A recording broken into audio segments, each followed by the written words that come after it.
Over the hills, up the mountain, to the top, taking a step. No more spills from the fountain, we won't stop, taking a step. Over the moon, over the sun, we will continue to take that step. Over the moon, over the sun, we will continue to take that step. Made it this far, we have to keep on, no one will stop us, taking a step. Flying to that stop, singing our song, sweep away the dust, taking a step. Over the moon, over the sun, we will continue to take that step. Over the moon, over the sun, we will continue to take that step. Higher heights, moving on, stepping on, taking that step. Keep on, moving on, stepping up, taking that steps. We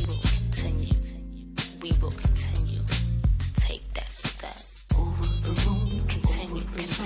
We will continue to take that step. Gonna have fun. We will continue to take that step. Feeling brand new, getting it done. We will continue to take that step. Taking our step. Taking our step.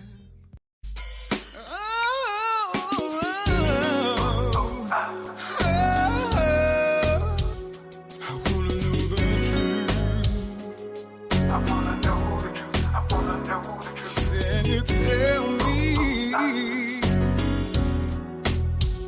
'cause I wanna know the truth. Can you tell me? I'm on a journey to find peace within my life. It's time to let go so I can climb to new heights. Nothing can stop me, I know, gonna make it to the end. Love is on my side, and I'm sure I'm gonna win. I wanna know the truth. I wanna know the truth. I wanna know the truth. Can you tell me? Tell me. I wanna know the truth. I wanna know the truth. I want to know the truth. Can you tell me?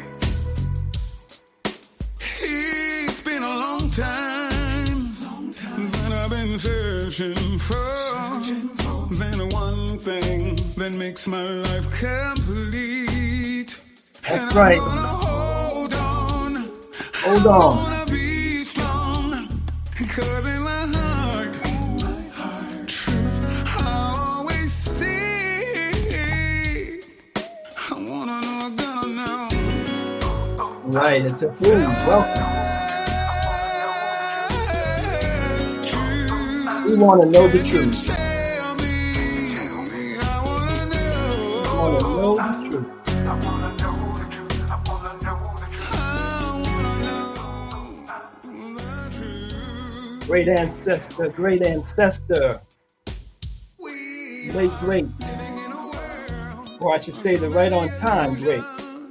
Ankara, I'm in a tap. Putting that comedic spirituality into the music. I want to welcome everybody.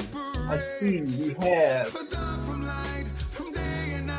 Andre the Maroon from Jamaica, right on. Thomas, Holloman, Clyde, Randy. Let me count the ways. What do you have in the chair? How are you? Ancestors to brighten up my day. I can listen to a sage or Yeah, an elder's wise Evelyn, word. Try some deep meditation where the Most High is Arthur, heard. The truth is Yvette beautiful, like Calvin, children playing in the park. Or Nazi inside the Rogers, rhyme ciphers where genius is The far. Fool, Leave the Jessica dark, the Tayeb, light, and all the time Carlton, that's in Edwin. between. And you can find We got a truths full inside house it. tonight. Translates Full and drains house into tonight. that little voice Ah, that be excellent telling you to what us, to do that's with right. a bit of divination. Show you what you want to do. An angel that's walking with you is with us tonight, Tatiana, Sahiru. We got the Figaro Saracen in the house. Yo, no need to question. Just And learn we are the lesson. live on Ain't no stretching Facebook. 'cause it's truth we're manifesting. We're live on Instagram. What? Hard for me to turn this off, you know. Hard for me to turn this off right here. We have some outstanding guests tonight. How y'all feeling? Put some fire in the chat if you're fired up. fire in the chat if you are full of gratitude. You woke up this morning. You got that African consciousness on your mind. Putting in that spiritual work.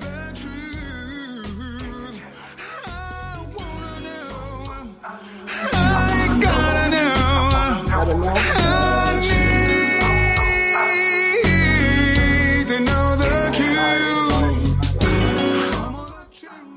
We're on a journey, for sure.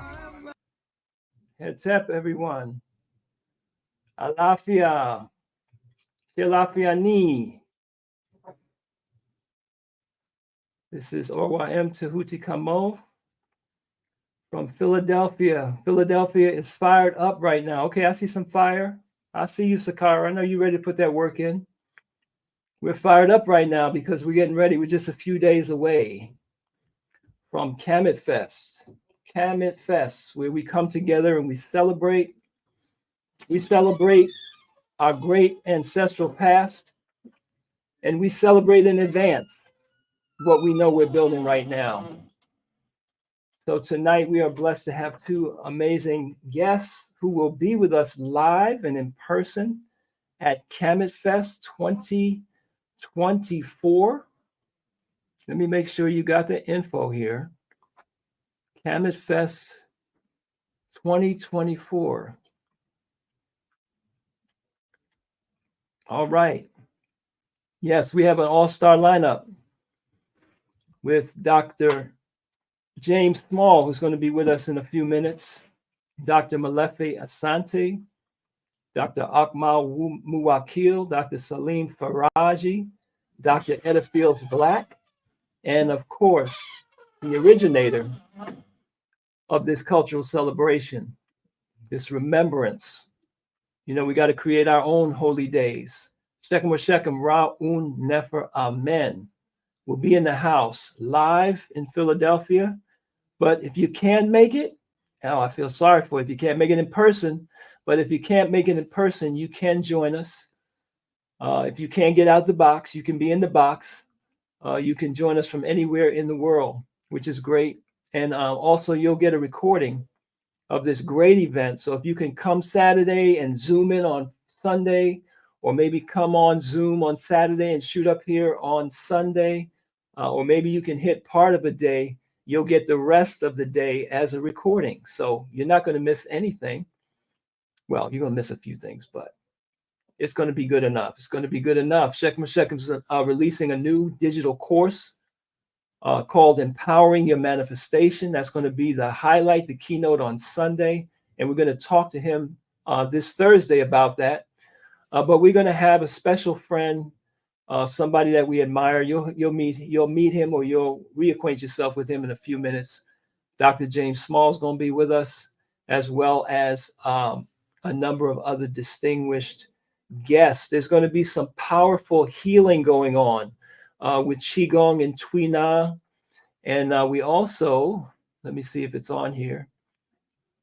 Let's see now. It's not on here yet, but by the time we are done, you should have a link here to sign up for some holistic medical treatments. We have a powerful medical treatment facility that we roll in here with two doctors, one of complementary medicine and one of Chinese medicine, in addition to Dr. Akmal Muwakil, who will be doing treatments, assessments.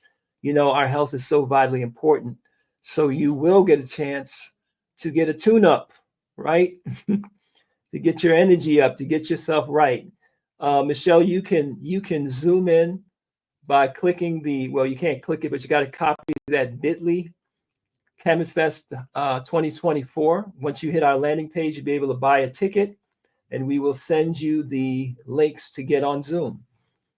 But without further ado, we want to spend our first hour with a very special person. She's special to me, and she's special to a lot of us. I'm going to bring her right up here on stage and talk about her. Etepu, and good evening. Etepu, good evening to you, Oa. Dr. Edda Fields Black, a.k.a. Kepra Reshe Sa. Yes, she has a Kemetic Ren. She is, in addition to being a distinguished professor at Carnegie Mellon University, an accomplished author, historian. She's a she's a powerful priestess as well. Powerful family member. She has a great family, and she's done amazing work in the African community, not just in Philadelphia. She's also, from what I understand, crossed the bridge, and she's enlightening a lot of other folks, some of our distant children, right? Historically speaking, who have been alongside her in this journey that she's taken around this incredible work. Oh, it's heavy, man. I got to do exercise just to hold this joint up. Look at this. Kambi. And some of you may not be familiar with the word Kambi, with the place Kambi, with the river. Very interesting. Heteru clan, right? No, Second clan, Heteru IO. Oh, Heteru. Okay, Heteru is up in there. I mean, look at this work. It's a piece of incredible work. Okay, and I'm not going to steal your thunder. I would like you to announce at the appropriate moment some of the stir that's happened.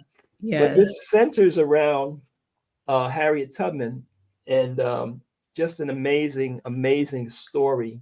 And I just want to start with just talking to you a little bit about what got you to the place that you're at now, not just in terms of the excellence that you've reached in terms of your profession, mm-hmm. but in terms of your consciousness and your African-centered spirituality. Mm-hmm. Because when I think about Harriet Tubman, and I think about all the other unknown heroes that we have, and I think about the conditions that our people were in, mm-hmm. and I think about the power of the spirit to, when you've had all kind of assaults to your body, mm-hmm. you've seen your family torn apart, mm-hmm. you've been terrorized, you've been tortured, you've seen murders, you've been worked half to death, and somehow you have the ability mm-hmm. to envision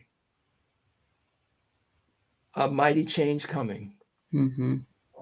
That's just, every time I think about our ancestors, that's what I think about. Because when I look around and see what's going on in our world, in our community, it's very easy to not have any kind of hope, vision, projection of a change. Mm-hmm. But I think about them and what they had to face on a daily basis, and how they had that ability to see something beyond that.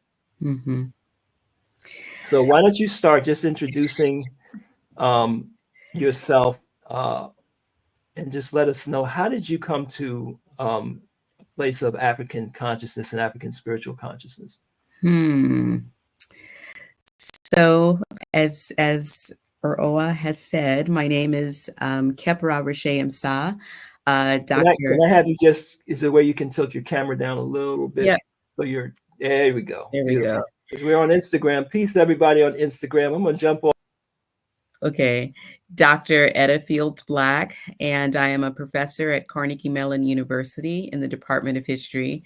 I also am the relatively new director of the Humanities Center for Dietrich College at Carnegie Mellon. How did I come to my African spirituality? Well, this is an interesting question. I wasn't raised in African spirituality. I was actually raised Episcopalian, of all things, and began studying with Osera Set in college, and was really searching for truth, was searching for something that made sense, and didn't necessarily find it in all of the Christian denominations that I was exposed to. I started actually in Atlanta, and I will say that as much as I could see it resonating with my life and with my spirit, I was very young, and it took me a while to really decide to commit my life to African spiritual culture. So I studied in Atlanta. I went back to church when I was in Gainesville. It wasn't until I came to Philadelphia. I also studied with ASCAC during my time. I was a graduate student at University of Pennsylvania and became one of the co-founders of ASCAC's spiritual, I cannot even remember what we called it, but we studied spirituality. Whereas, the rest of ASCAC is pretty much focused on history and politics. And we really studied spiritual culture and its application, not just in a theoretical way. And Halima was the sister's name who was my senior co-organizer of this study group. And she was an Akan priestess.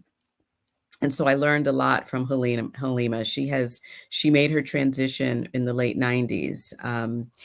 So it was really after that experience and after, going back and forth to West Africa and going back and forth to church and seeing what didn't work, seeing, just really experiencing what made my life make sense. And I was back and forth to West Africa doing research, ended up coming back to Philadelphia, and that's when I joined the Philadelphia HESP, and then left and went to Cleveland and met my husband in the Cleveland area, Cleveland, Akron, and met him in Osiris, and we got married and started our family. So it was a process. As I said, I was probably a freshman in college when I first started studying, and I started college early. So I was 18, probably, at least I might've been 17 when I started studying with Osiris. So just so many blessings and so many ways that my spiritual culture has just ordered my steps in every aspect of my life. Yes, and that's really wonderful, what you're saying right now, because I know there's a lot of our people, younger people, particularly, that are searching, that are feeling, a need for a purpose in their life, an explanation for higher meaning. I just want you to share a little bit, because Osiris Society, which, Osiris Society is what we're celebrating in Kamitfest. And I just looked at one of our old shirts and realized it's been 29 years since we started celebrating Kamitfest. That's amazing. Yeah. That's and our way of life involves deep training and initiation into meditation, which is based on the resurrection, the reconstruction of the ancient Egyptian philosophy or cosmogony. And it also involves, rituals and use of divination and things, like that. So I really wanted to start with that, because somebody might look at you as, University of Pennsylvania, Carnegie Mellon, professor, author, and all of that, and have no idea that what the core of your practice is. So if you could just take another couple minutes and share just how your practice has enabled you, empowered you through the various stages of your career, because a lot of folks out here struggling, they might need to know about that. Yeah. So I have to say that the reading that really helped me start putting the pieces together was my incarnation objective. Heteru to Ma'at to 17th hexagram into 58. Really understanding the role that Heteru plays in my life and that Ma'at plays in my life. And that I needed to learn that my joy came from within and could not be taken away. And that it's my role to share that joy with other people, that other people depend on me for joy, which it sounds easy, but it can be very challenging. also knowing my clan, I'm Sekert clan, but I'm Osir Sekert. And so the capacity for deep thinking and hard work and obstacles and setbacks and delays. And really with the Osir, a lot of times people don't know what clan I am, right? Because I can manifest anything I need to manifest whenever I need to manifest it. And knowing though that even though this is it's like this is where I'm comfortable, right? I'm comfortable in the library. I'm comfortable in the archive. Sometimes I just want to go and hide. I'd rather be underground working in things that people can't see. But my IO is actually to be, much more front and center and on stage, if you will. And lastly, I can talk about my career reading. And these are just three, two major readings in my clan that literally have ordered my steps, right? I am a historian. I have been a historian since I was a child. My mother is a historian. She's an archivist. She's a founder. And mom, as a young child, would send me to my elders' houses. So I grew up my mother's family is from the Bahamas. We grew up in a yard, meaning that my neighbors were my mother's aunts and uncles, all on the same street. Okay. House across the street, back of the house, was all family. So she would send me to my elder's house, my great uncle and aunt's houses, with a tape recorder and a list of questions, and I would collect oral histories. And it did not take me long before I didn't need the questions, or I had asked mom's questions, and then I had my own questions. So I grew up as a very young child with a sense of history. And it was really, I guess, in college that I decided to be a historian. However, my point is that when I went to Philadelphia and when I, really made the commitment to live this way of life, I did my career reading. And it is Osir 2, Sheps 2, 41st hexagram straight up. So what I can see in that, and what I at the time didn't necessarily know what that meant, was that I had to bring everything together. I am a historian. I'm very much a historian. And I think with Cumby, I have proven I am a historian's historian. I can research and interpret written sources better than many. But I collaborate with scientists. I collaborate with artists. I wrote a libretto on which my collaborator wrote a symphony about rice and slavery. Okay. And now, as director of the Humanities Center, I am supporting other humanities faculty in interdisciplinary collaborations. We talked today about, had a meeting with University of Pittsburgh today about taking our research off of the shelf, right? And creating these real world applications. For myself, I like to take my history off the shelf and put it on stage. So that's the Osir aspect of my career. And then, of course, all of my work is about our ancestors. So that's the Sheps.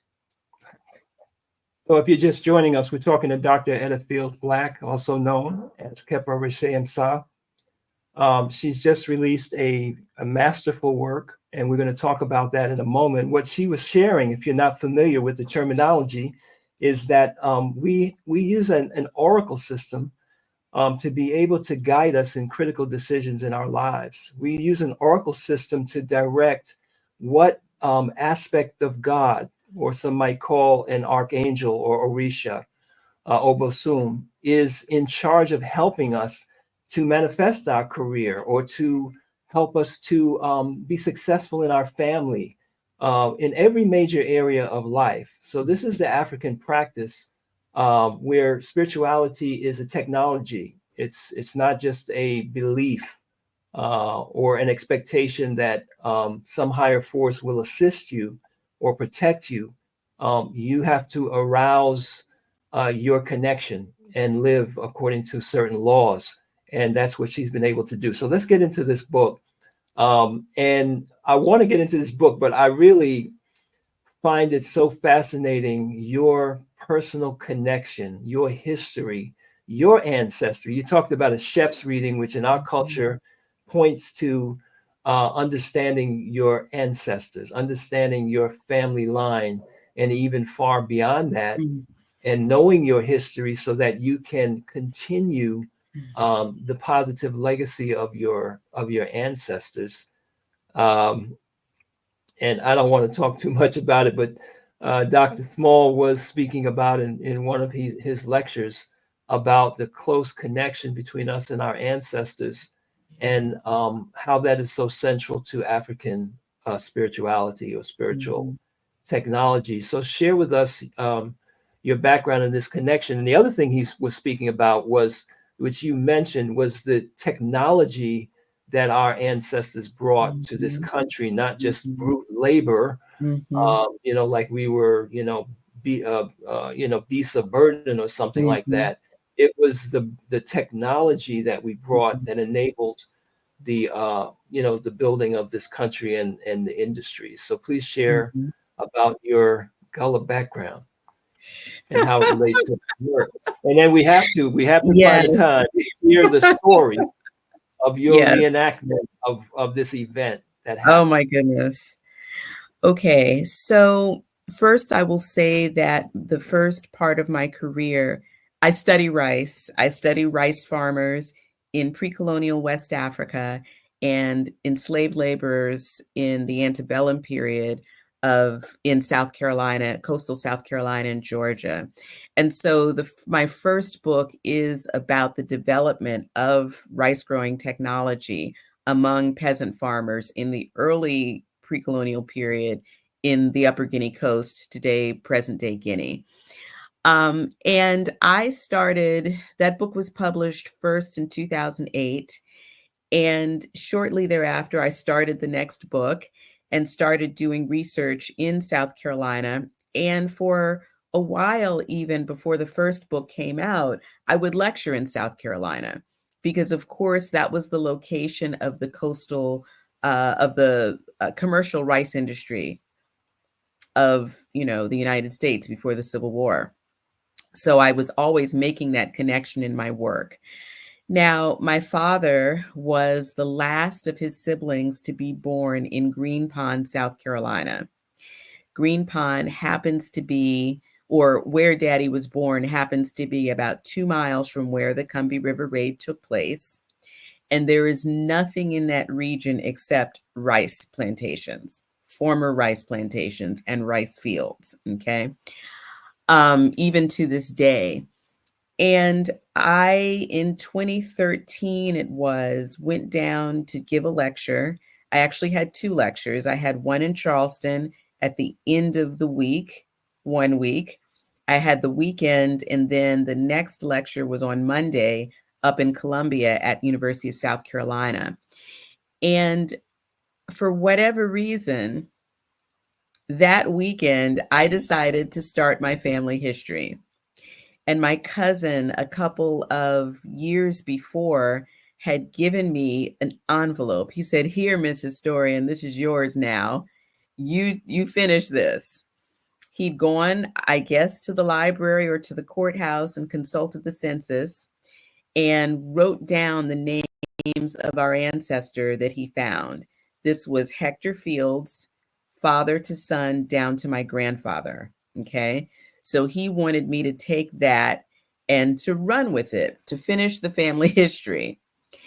So I figured I'm in town for the weekend. This is not what I'm trained to do. I'm a historian. I'm not a genealogist. But I thought, okay, I'll give it a shot. And I started by going to the cemeteries. We went back to South Carolina every summer. At my mother's insistence, we took my paternal grandmother back to visit my paternal great-grandmother, her mother. So we also went back for funerals. So I went to the cemetery where my grandparents are buried and my great-grandmother, where we went back to bury people. And I walked around the cemetery and I took pictures of all the headstones and everything. And I thought, where is the Fields family buried? So I called my cousin, who was the elder cousin. He was the patriarch of the family at the time. And he gave me the name of a rice plantation. Okay. And I Googled this rice plantation. It was owned during slavery by one of the families whose papers I was studying for my new book. So because I had all of these connections with people who were interested in rice, I got on the phone, and people who study rice in Carolina, I got on the phone and got access to the plantation, private property. I got an appointment. I'm going out on Sunday after I go to church with my family. Long story short, we got to the plantation, and we got to the cemetery, and one of my ancestors' graves was open. It was full of water, and his skeletal remains floated at the top. And I have to tell you that that day, that experience changed my life, and it changed how I thought about history.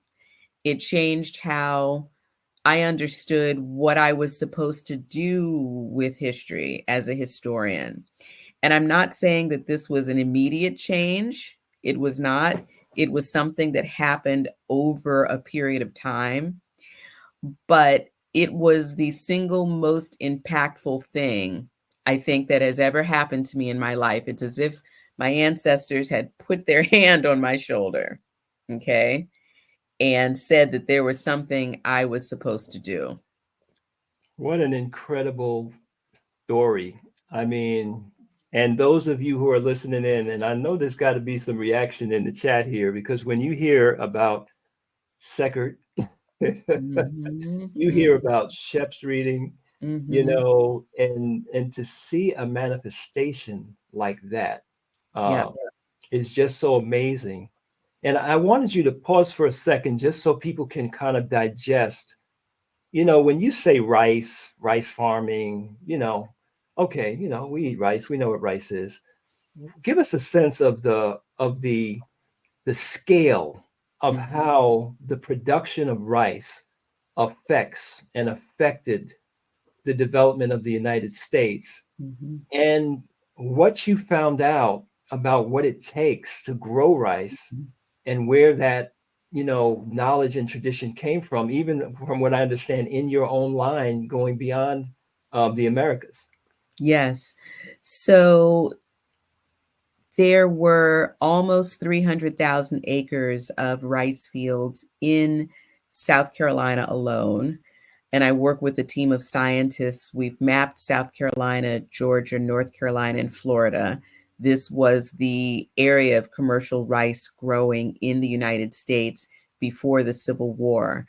So you have to think of the fact that before there were rice fields, this was all cypress swamp, okay? And some of these cypress trees could be between 10 and 12 feet in diameter around. They could be 10 or 12 feet wide at the base. And so enslaved men, not only they chopped those trees down, pulled up their roots, and then chopped the trees for wood. And that wood was actually used to build an irrigation system. Okay. They flattened this land so that it became, as one historian has said, as level as a billiard table. This is a swamp. And they're making it as level as a billiard table. And then creating embankments, earthen embankments in the soil, in the ground, so that they could trap fresh water. And they call them dikes, a grand dike along the edge of tidal rivers like the Combahee. And that taller, wider embankment would hold the rivers back from the rice fields. All of this was done by hand. Okay. What period are we talking about, and what type of technology did we have? Did we have sawzalls and tractors and? Nope. No, and you could, even if you had it, you couldn't drive it through the swamp because you wouldn't get very far. So we're talking about starting in the 1750s. For tidal rice, inland rice begins closer to 1700. People had axes, they had baskets, and they had planks of wood, baskets and planks of wood to move the earth. And one of my colleagues, who's an archaeologist, has estimated that on one branch of the Cooper River in South Carolina, enslaved Africans moved more earth than was used to make Cheops, which is the largest pyramid in Egypt. We've also, my team of known also as Khufu. So known as Khufu. We're talking about the Great Pyramid. The Great Pyramid, the Great Pyramid, exactly. And that's so one just branch. Say that again. I'm sorry. That was one branch of the Cooper River. And my team of scientists and I are in the process of quantifying this and think it's closer to creating the Panama Canal.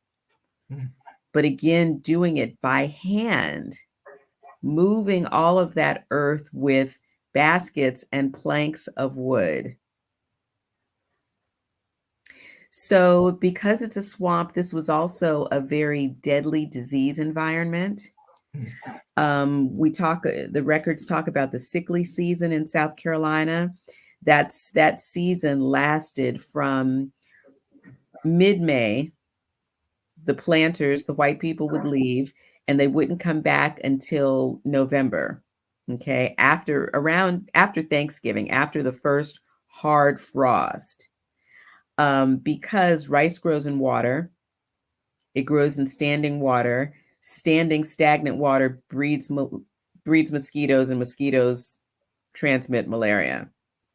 Okay, and this was deadly to the white folks. It was also, there were Africans who had the sickle cell trait, which is, deadly in its own right, but does provide some natural immunity to malaria. But malaria still made Africans very sick, right? And chronic malaria made people very sick. It shattered their immune systems.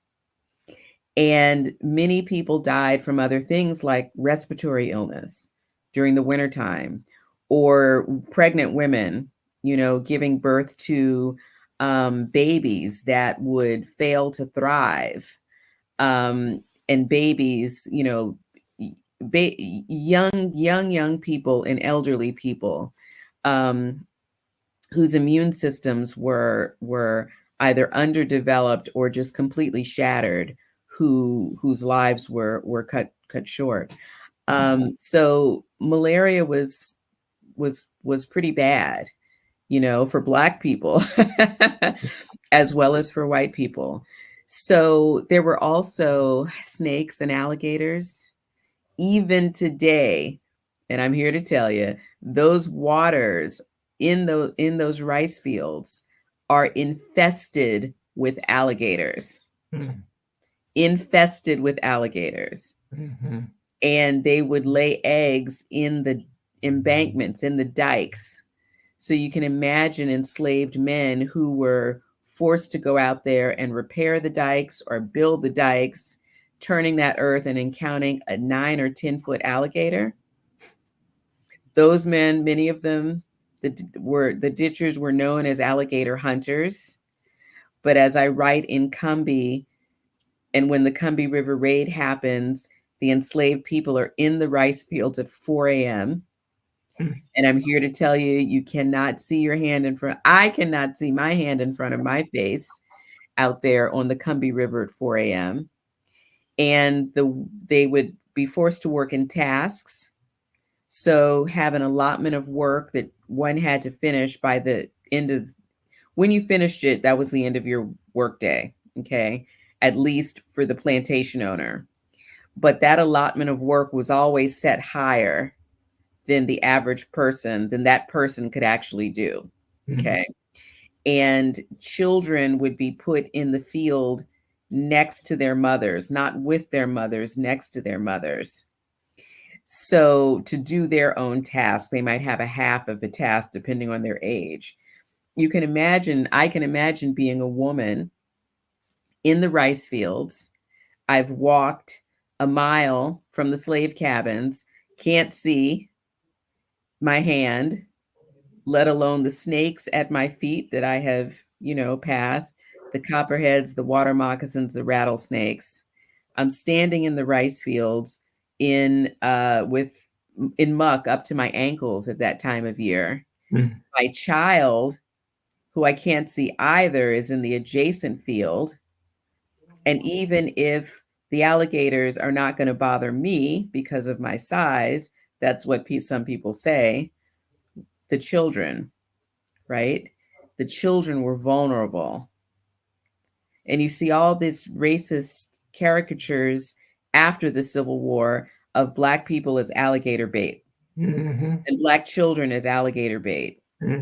This is where that comes from. This is one of the places where that comes from in a very deranged imagination. So these were very deadly and pestilential working conditions. And this is one of the things that really struck me, having worked first in West Africa, where rice is grown for subsistence by family labor. And the technology that's developed in West Africa is what is used to lay the foundation in South Carolina. This is when our ancestors were prisoners of war and brought from those West African areas, they brought with them the technology from their generations and generations of experience and built the rice economy in this country. Exactly. Well, we're here to introduce y'all to this incredible story and this incredible woman's research and life work. So interesting. Your pre-marriage name is Fields. Yes, it is. Your ancestors back to West Africa. Yes. And I understand there was some rice farmers in your ancestry. Yes.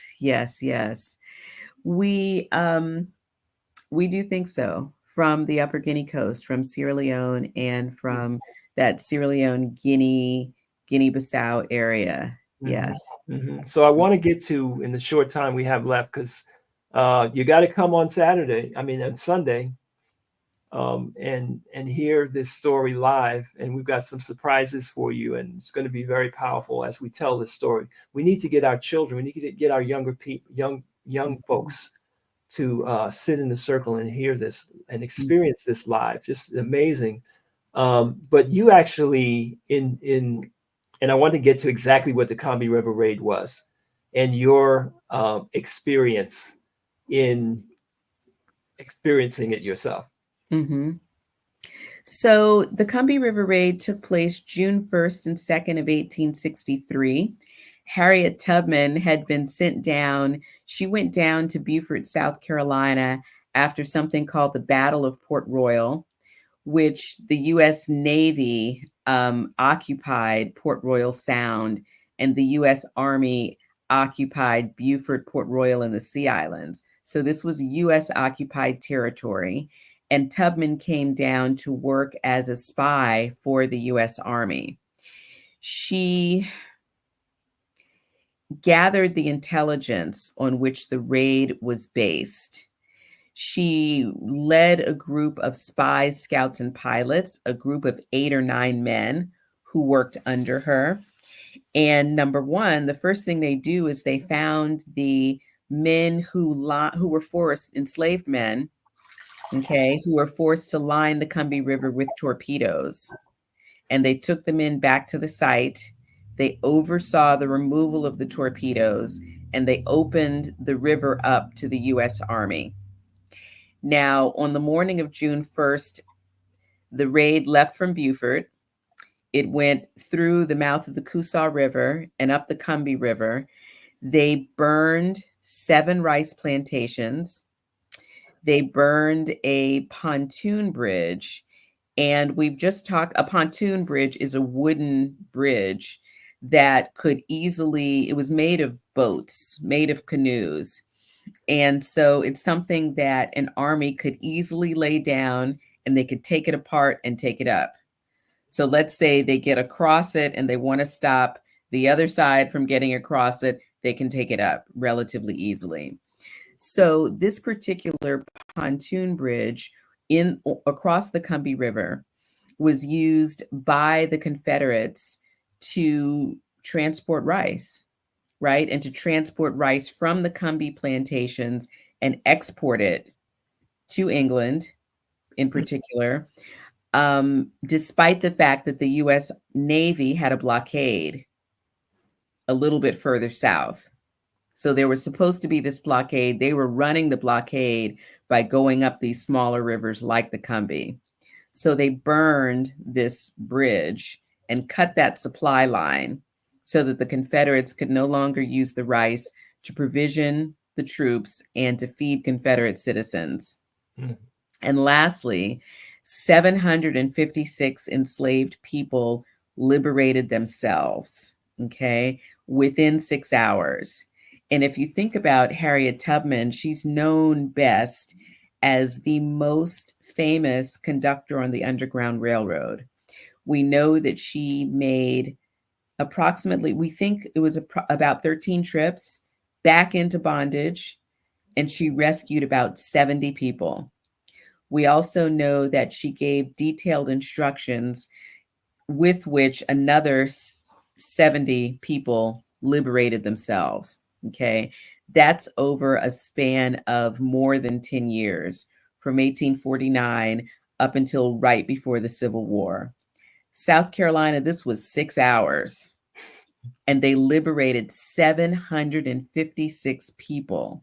Mm. And this is Tubman, her men, the 8 or 9 spy scouts and pilots, Colonel James Montgomery, who was the commander, and the 2nd South Carolina Volunteers, a Black regiment, about 300 Black soldiers, and 1 battery of the 3rd Rhode Island Heavy Artillery. And they put all of the freedom seekers on the boat, on the U.S. Army boats, and took them back to Beaufort, where they were free.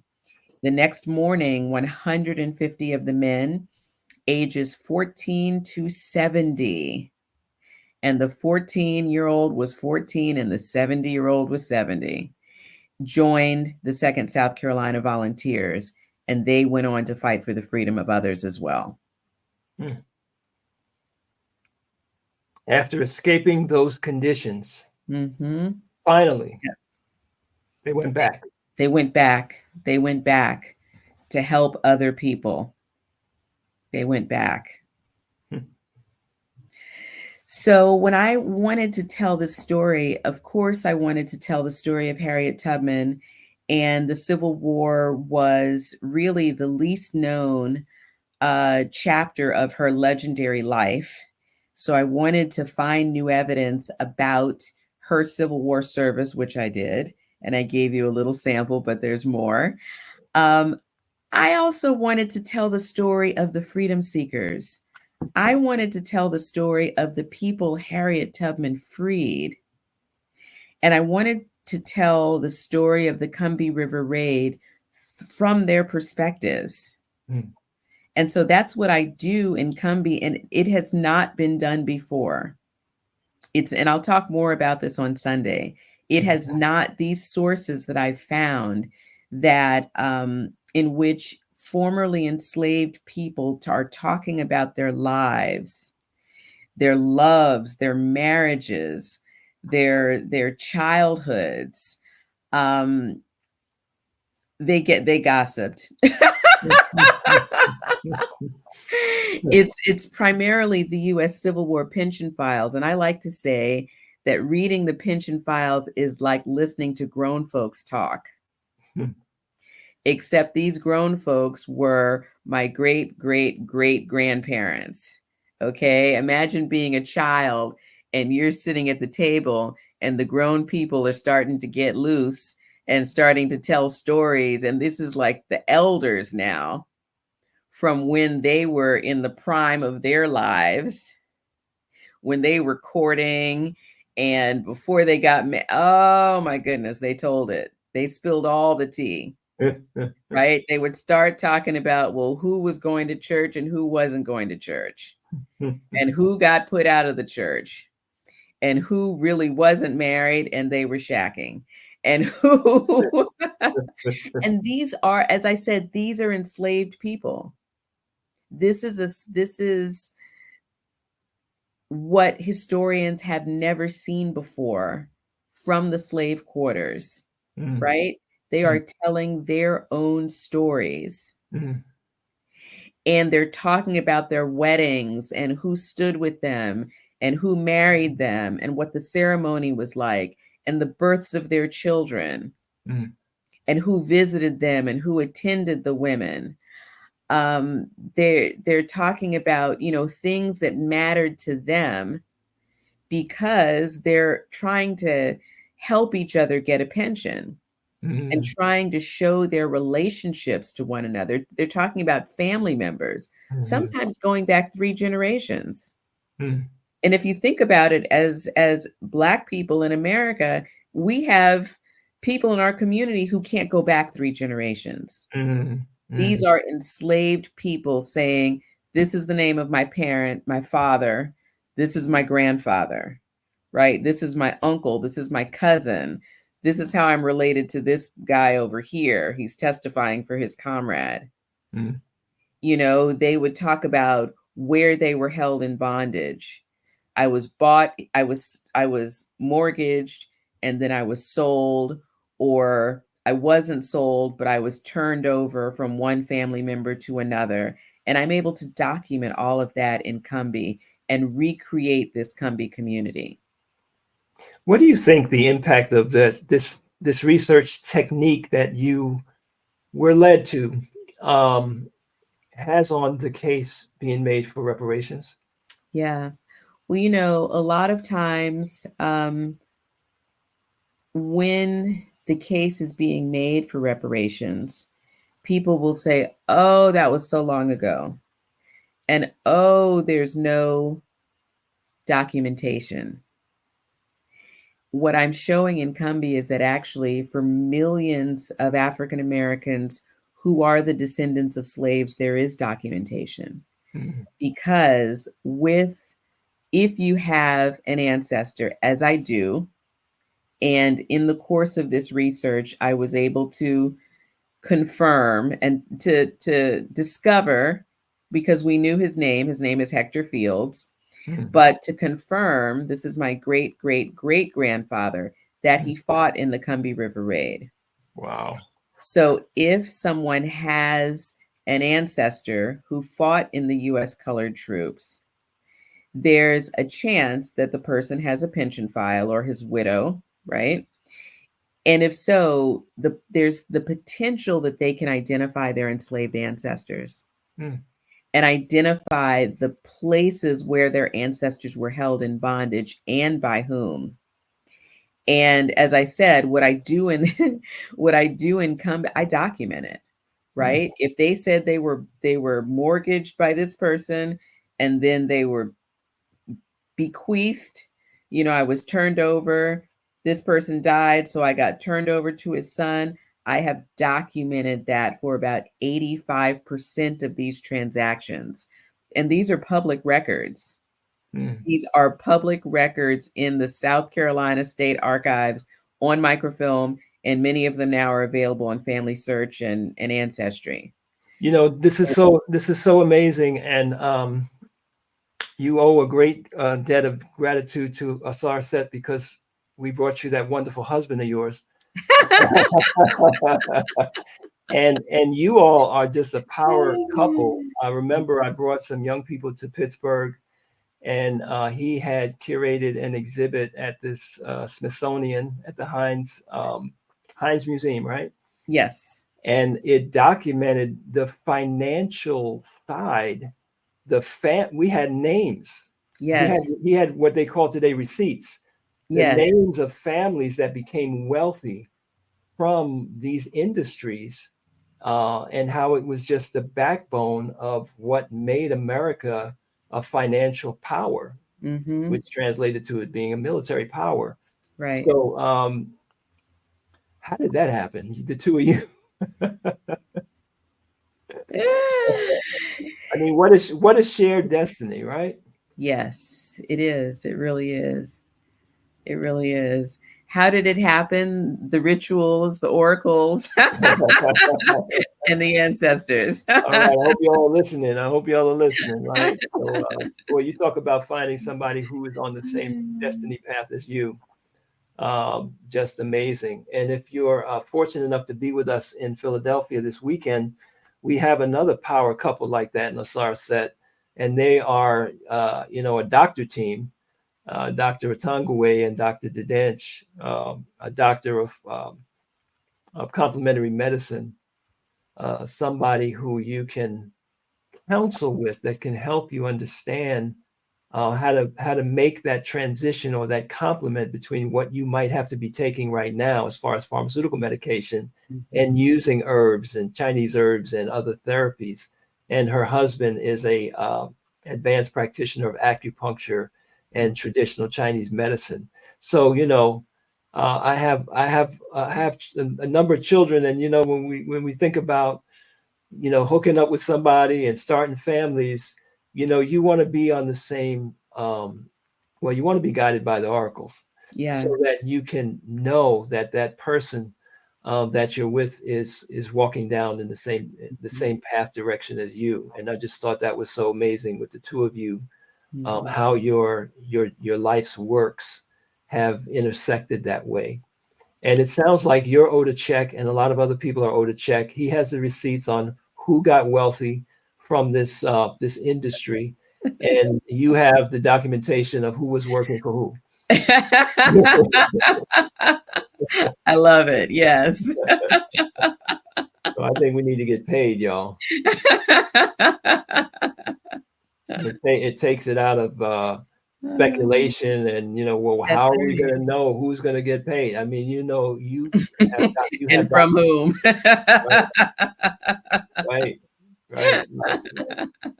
So why should people come to Kamitfest to hear what you have prepared? Kamitfest, part of our theme is about the future. The world is going through such powerful changes, with technology. And I know one of our historians, Dr. Claude Anderson, says that technology is not a friend of Black people, in the sense that whenever there's been technology, it's replaced us, which you can look at in different ways. But, we have this tremendous impact, robotics, artificial intelligence, all of this type of this displacing technology.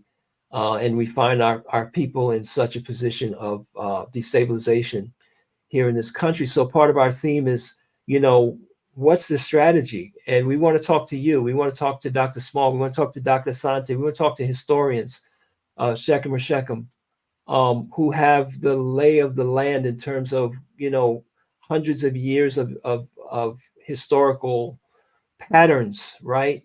So that we can talk to our younger people about what they need to do to prepare, and what type of personal spiritual technology and things and networks, networks of families, to be able to navigate into this future. So what are your thoughts about that? I know you have children, and you've transited through the whole experience of getting an education, advanced degrees, and then establishing your career. And as a professor, you are teaching and counseling younger people on a day-to-day basis. So what are your thoughts about that, and what you're going to share on this coming Sunday? Well, and we didn't talk about your tour and what you're doing, so we got to get that into before Dr. Small jumps in here with us. Okay. Well, our ancestors were the first technologists right? We have some of the oldest technology in the world. And so much of modern technology is built on what we've developed. So I think that we shouldn't be afraid. We shouldn't feel as if it is other to us. I think the way that we should approach it is to figure out and develop it so that it enhances our lives. And I think, for my students at Carnegie Mellon, one of the things that we pride ourselves on in Dietrich College, the STEAM and the STEM people can develop things. And it's like you can do anything, but to get them to think, say, about the ethics of it, to get them to think about, should you do it? And if you're doing it, that you're actually doing it, you're developing this new technology, you're developing it for people, right? You're developing it to solve a real world problem that is going to help actual people, not just develop it just because you can. Mm-hmm. And so I think that there is a lot of work that can be done, not only on developing the technology itself, but then using that technology to solve some of these irascible problems that are still in our world. Mm-hmm. And I think that we have to be at the table. We have to be at the forefront so that this new technology is going to help our people. Mm-hmm. Definitely. So I don't know how much you want to disclose, but can you are running the country right now. Can you share some of how this book has been received and the types of events that you've been a part of and where you think this might go? Ooh, well, I will say that recently in October, Cumby won I won my first national award for Cumby, and this is from AUGS, the Association of Afro-American Historical and Genealogical Society. Let's clap it up in the chat, y'all. Let's clap it up in the chat. Thank you. The Marshall M. Greenlee History Award. And so Cumby, we're just beginning the award season for Cumby. It will go on probably until 2026 and has been nominated for all kinds of awards. I've been on book tour since February of this year, since the book before the book came out, and done a number of events from Miami to Boston. And just yesterday, I came back from Kansas City. I did a roundtable at the conference, Southern Historians Association, joint meeting with the Western Historians Association, with one of my colleagues from Harvard, Taya Miles, who has published a biography of Harriet Tubman this year. Mm-hmm. So we had a wonderful roundtable, and I had 2 events in Kansas. Went to Osawatomie, Kansas, which is John Brown's country. And there's a very strong John Brown connection to Harriet Tubman and the Combahee River Raid. And then to the Watkins Museum in Lawrence, Kansas. So I've been doing bookstores, museums, universities, historical societies, community events, all kinds of events, just trying to get this book in front of readers. And it's always such a joy to introduce people to the story, to the history, this very dramatic episode of the Civil War, to the new research on Harriet Tubman, and to the freedom seekers. To the Combahee freedom seekers. And the reception has just been phenomenal. It's been phenomenal. So where's it going? Ooh. Well, Well, in our meditations right here, yes, yes. we got a bunch of spiritual powered people on this webinar right now. A lot of folks. Peace, everybody. I want to reintroduce. This is Dr. Edda Fields Black, the author of Combee, which is a story of the Combee River Raid, led by one of our greatest ancestors in spirit women, Harriet Tubman, and she has traced her genealogy back to actually one of the soldiers in the Black regiments back in those days that risked their lives going back into hostile territory to liberate their brothers and sisters and fellow. I love the story about burning the rice plantation, and liberating folks. And she actually went down and walked in those rice fields. Yeah. I was in residence with the group of scientists that I've been working with since 2017. I collaborated with a private research center on the Combee, and it's called Nemours. One of the plantations that forms Nemours, 12,000 acres of coastal wetlands, was raided in the Combee River Raid. I'll talk a little bit about that on Sunday. And so during COVID, right as we were allowed to travel again, I started going down for 18 months. And I would go down once a month for 10 days and live on this rice plantation. I got to know the current owners of the plantations that were raided. And so I would hike through the rice fields. So when I tell you what the alligators were doing, I know the alligators. And I tell you, you cannot see your hand in front of your face. I know this because I experienced it. The group of scientists and I did a number of reenactments, and I'll talk a little bit about that on Sunday. We reenacted different parts of the raid, the flight up and down the river, as well as the enslaved people getting from the rice fields at 4 a.m. out to the boat. And a lot of collaborations. I also collaborated with the International African American Museum, Center for Family History. They are located in Charleston. They were the ones who helped me find my ancestor. And he doesn't have a pension file, but they found his brother. So, and we didn't even know he had a brother, right? We didn't know anything but Hector Fields, father to son, down to my grandfather, no siblings. Okay. And so a lot of people came together. The current owners, the museum, Nemours, the private research center, and one of the families whose plantation was destroyed helped me to identify Mr. Minus Hamilton, who, along with Harriet Tubman, is the star of the show. Wow.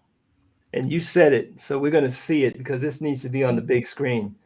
So yes. I don't know if you've had the pleasure of meeting Professor James Small, and I think his technology is on, and he's over here. I want to bring Professor Small. I want to bring you to the stage, just so the two of you can see each other for a minute. Now let's see. It's kind of.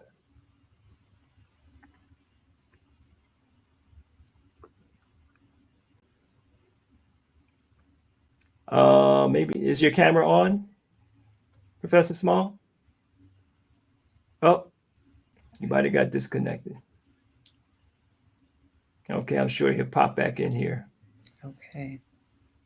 So yeah, we have Sherry Ebb Onk, Francine Leonard, Nebatep, Kamara.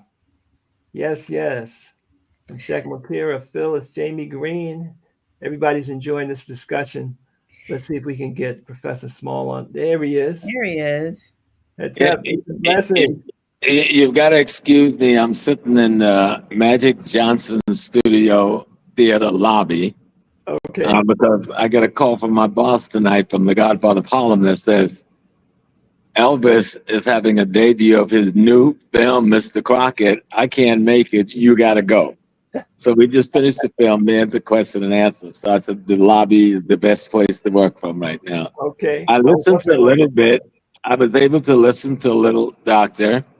And, you know, I'm from South Carolina. I grew up on a rice plantation. I walked in the banks of those rice fields with the alligators and the water moccasins and all of that. And walking around, my son asked the other day, how did y'all do that? What did y'all do when you saw the snake? Mind your business. You know, you saw the alligator, mind your business. Let them go about their business. You didn't mess with them. They didn't mess with you.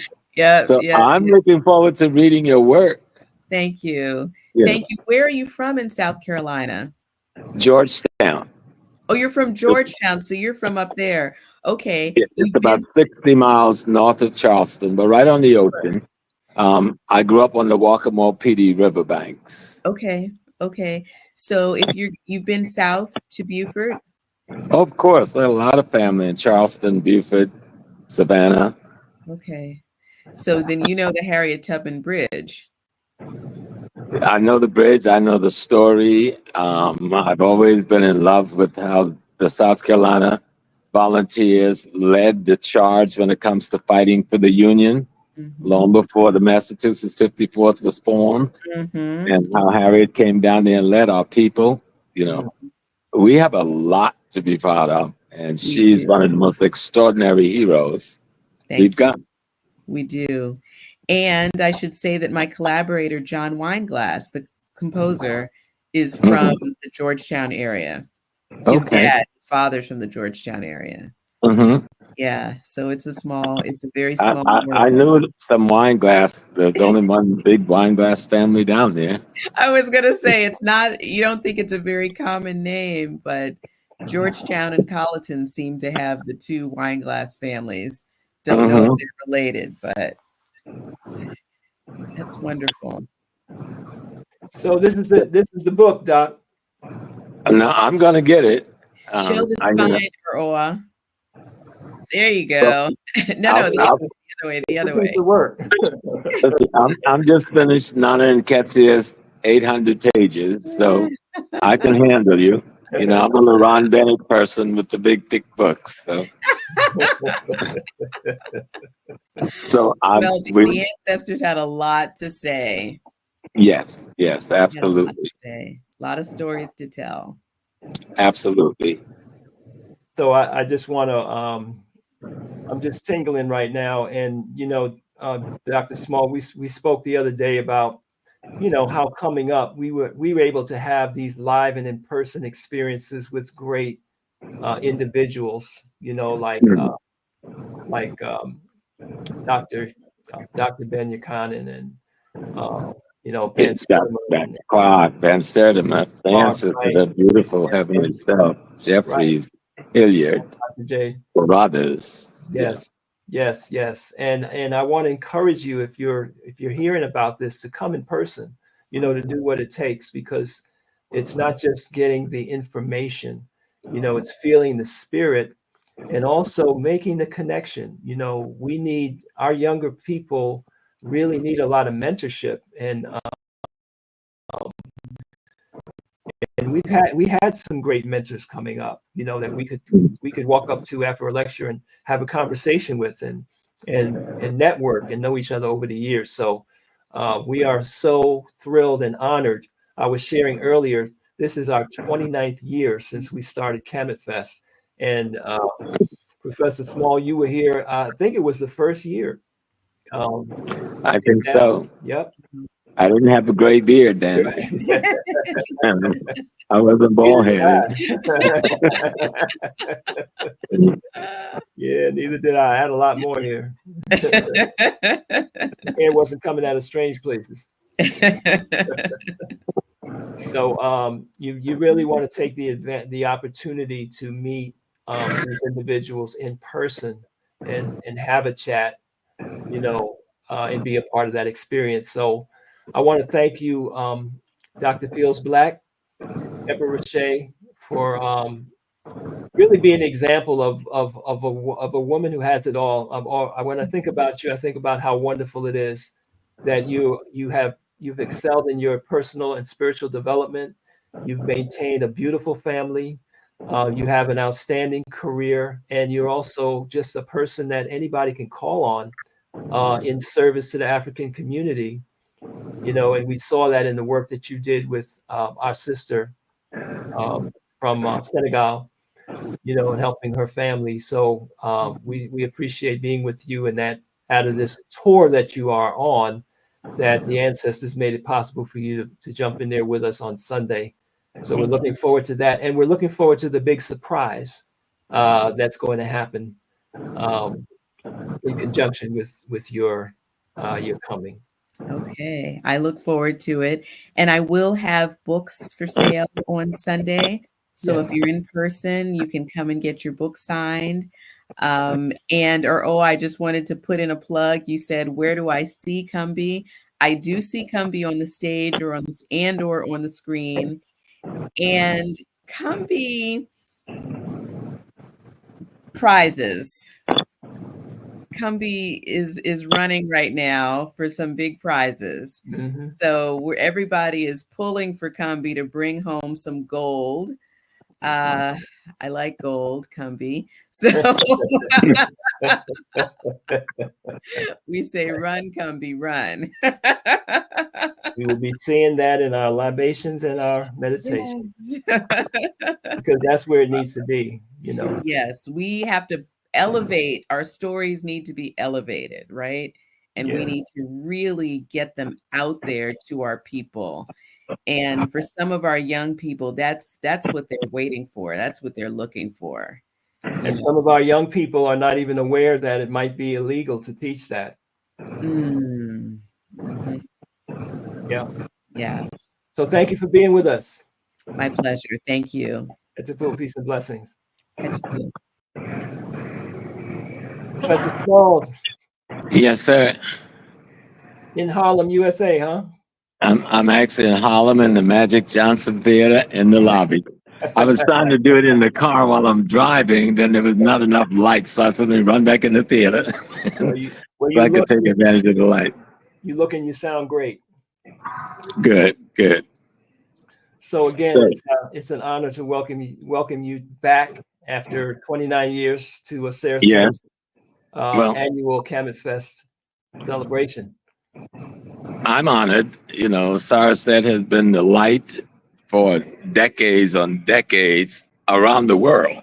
I mean, in the UK, in Detroit, in New York, and people don't realize, I think, that sometimes the younger people don't know the history and the lineage of a Sarasate. Mm-hmm. And that's our fault, of course. We should have been better at propagandizing.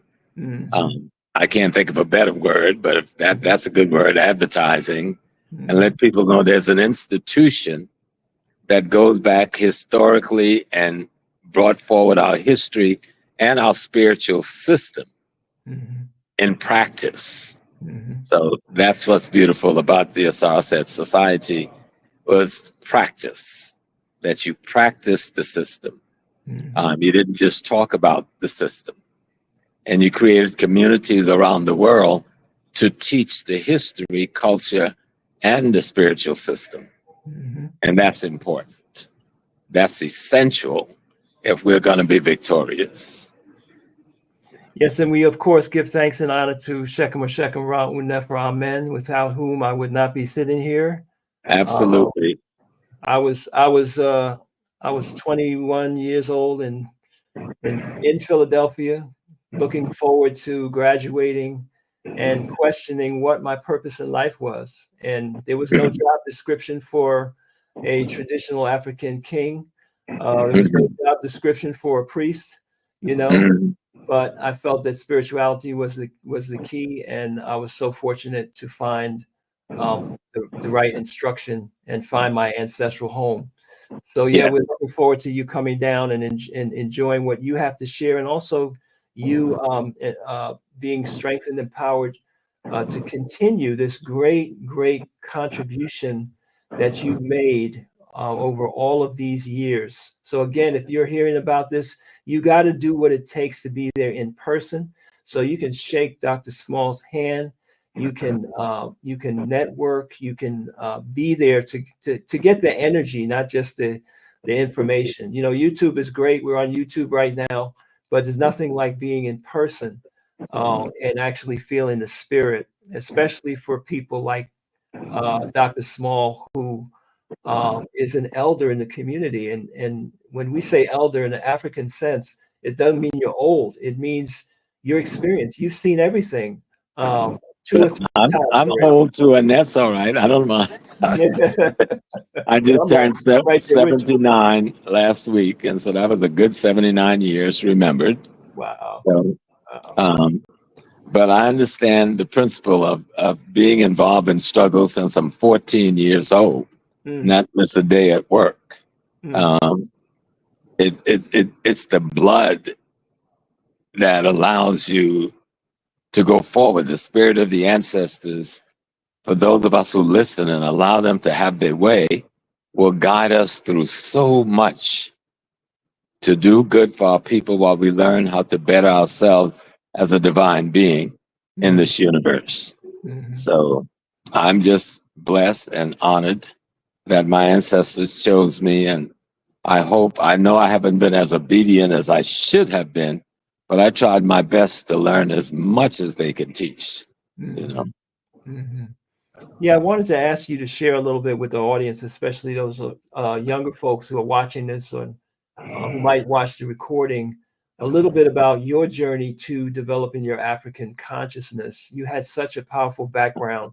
Can you just share a little bit about what led you to that pursuit of knowledge of self? Yeah, well, I grew up in the house of an African priestess. We call them a root women in the Low Country. And my grandma was the root woman in our area, which is the Georgetown County area. I didn't live in the city. I lived on a rice plantation between Paul's Island and Georgetown. And so when I went to Africa, I realized I grew up in an African village like any African in Africa, having grown up in those woods by that river with those people who are my ancestors.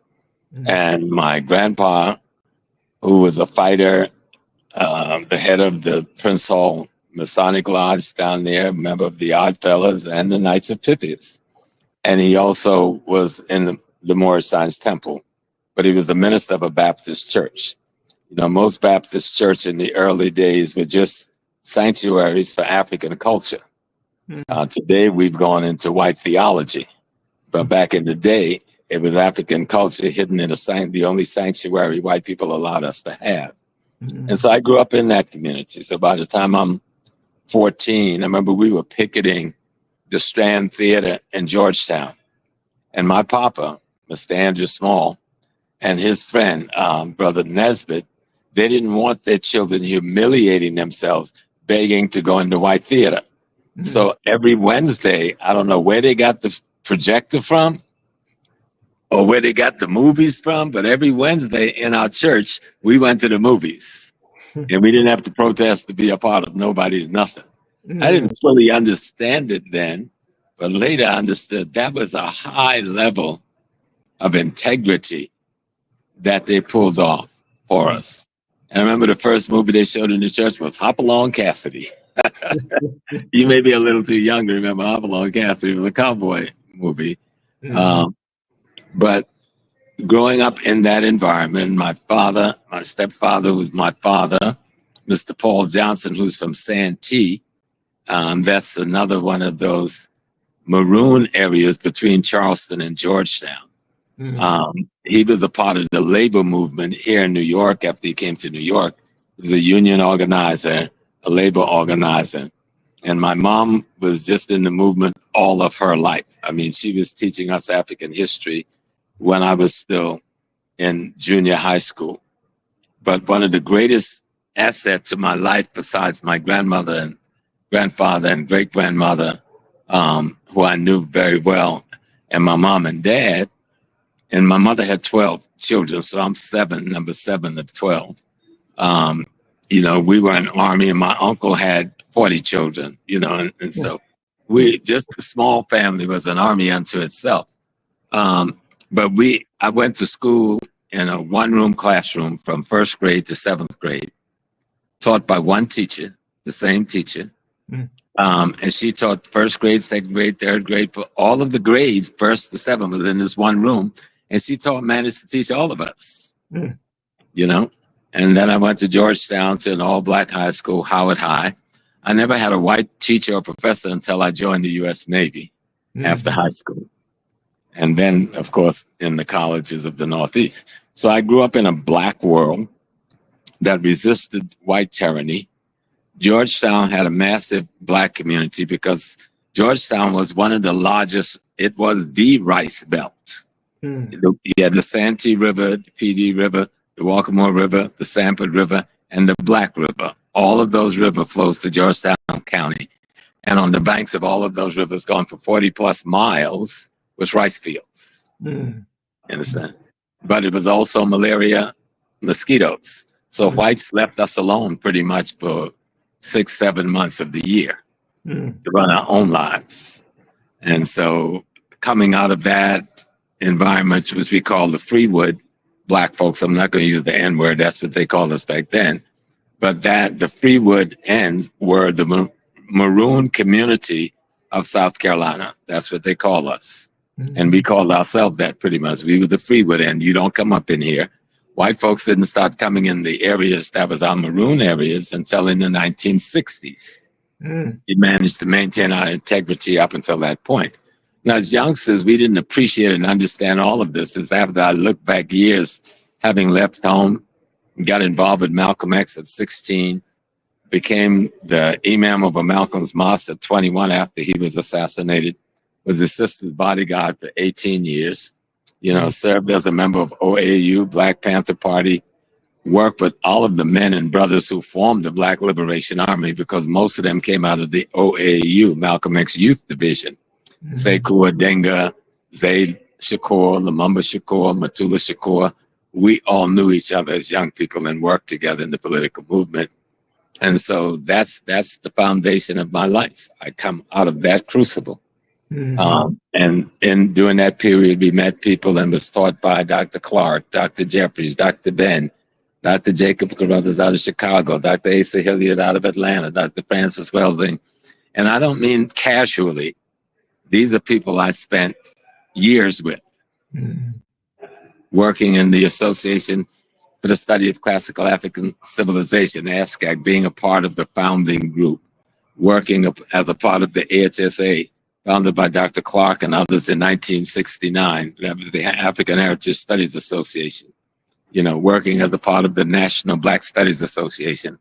And then teaching for 18 years at the City College of the City University of New York under Dr. Leonard Jeffries in the Black Studies Department. So that's my background among a whole bunch of other stuff, movement stuff. I started studying in the Yoruba tradition in 1967. Baba Surgiman, who would be along with Chifa Jamu and Mama KK, and these are the great leaders of the Yoruba tradition in North America. Before they built the village in South Carolina, they had lost their buildings in New York, and I allowed them to meet in the Yoruba temple in my mosque on Sundays, you know, which didn't make the Muslim community very happy because there was an attempt on my life because of that. Wow. But I didn't back away from my brothers and sisters because the Yoruba community and the Akan communities were the two greatest supporters of Malcolm X after he left the Nation of Islam. And so those are some of the things I would be writing about that a lot of people don't know about. Or Malcolm's relationship with Bumpy Johnson. He and Bumpy were friends when they were youngsters, before Malcolm went to jail and before Bumpy went to prison. And they would meet up again in 1957, I think. Bumpy was out of jail and Malcolm was now a minister of the Nation of Islam. And so thank God I've been able to be a consultant on the movie Godfather of Harlem, which is about the life of Bumpy Johnson and his relationship to Malcolm X and Adam Clayton Powell, as they try to take Harlem back from the white mafia who took it over while Bumpy was in prison. So, you know, my life has just been gifted and blessed. And I got to meet the great Shechem through Dr. Leonard Jeffries decades ago when the headquarters was in the big fort, the arsenal on Atlantic. Was that Atlantic Avenue? The Armory on Dean Street. Yeah. Okay. Yeah. And so he meeting this great teacher way back then, and then coming to so many of the different affairs that was held by the Asaraset Society in New York, and watch how they handle themselves spiritually, and how they greeted people from other spiritual tradition. There was no rejection. There was like, you ain't one of us, you can't come up in here. That was not a part of the Asaraset tradition. Right. And so I learned a lot from this society. I would bump into them in the UK. I would bump into them as I move around the country, carrying on the same tradition, spreading the culture, spreading spirituality, talking about Kemet before most people knew to call it Kemet. Teaching about Kemet before there was an ASCAC or any of the other groups, not putting them down, but these groups would come much later after multiple books. And remember the set of cards that the society put out to teach you the deities, the netters. All these things was happening before there was a happy, before there was a ASCAC, before there was many of the people who now have priestcraft and teaching what they're teaching. Is good because I think most of them learned from this society. And people should grow and branch off into other directions. We just hope that they maintain the integrity of our culture and the integrity of our sacred science, which we call our spiritual system. And so that's some of what I'll be talking about on Saturday. And I will be there with you all day Sunday. I'll come back home probably Sunday night because my wife says you get one night's sleep out of this house because you've been gone for a month and a half. And the last month I've been to Ghana, South Carolina twice, and just returning from Atlanta, Georgia. So she goes like, this way, hold up, mister. How long have you been married, Dr. Small? 53 years. To a beautiful young lady I met when she was 18 years old. And we got married a year later. We have 4 children and out of our marriage, and 2 children before we got married. We have 6 very beautiful children. And then I adopted another 2 in Ghana. And so altogether we have 23 grandchildren. So they've done very well. All of them are to one degree or another in one aspect of the culture or other. None of them have gone to any Western systems, thank God. Thank the ancestors. All of them have either been in the Akan tradition, the Yoruba tradition, and some have looked at the Congo tradition. But the most we have to talk about that, Dr. Small. That's what a mark of success that you can pass we've on been consciousness to the next generation. Yeah, extraordinarily blessed. And I remember I had a beautiful session to David, my 15-year-old granddaughter, to ask her if she was ready to really get to know God. I first asked her, did she know God? And she hesitantly said yes. And so I asked, well, finally got it. She said, well, you got to ask me a specific. I said, okay, is God a man, a woman, a tree, a plant, a butterfly? She said, God is my ancestors. I said, okay, well, girl, you're well on the way. So now Grandpa was going to ask you, are you going to let me now begin to tutor you? And she said, yes, Grandpa. I want to learn. So she's going to be my special student, starting today. I've been teaching her all along, but now they need to be at 15. She needs to have more specific and direct training so she can be prepared to be initiated in a year or so into one of the traditions, whichever one she's comfortable with. She was born to us out of the Akan tradition. I don't know whether you remember Nana Fuasa. She was the priest, the chief priestess of the Ashanti nation. But my daughter couldn't have any children. And so Nana came to America to see her daughter, and I took my daughter to her. And 9 months after she embraced her, blessed her, and talked to her, this little girl came. And I asked her today, do you remember the first thing you said when people asked you where you were from? She hesitated. I said, no, I'm not going to tell you. You should remember. She said, I told him I was from Ghana. That was her first full sentence. I'm from Ghana. She didn't know nothing about Ghana. She's a baby. Wow. But that baby spirit knew it came from Ghana into my baby girl and then manifests on this planet. So I told her, you're my special case, so I've got to teach you. Even if you're my last student, I've got to teach you to make sure that you don't lose your place. And her mother is I've inherited my grandmother, the root lady's priestess spirit.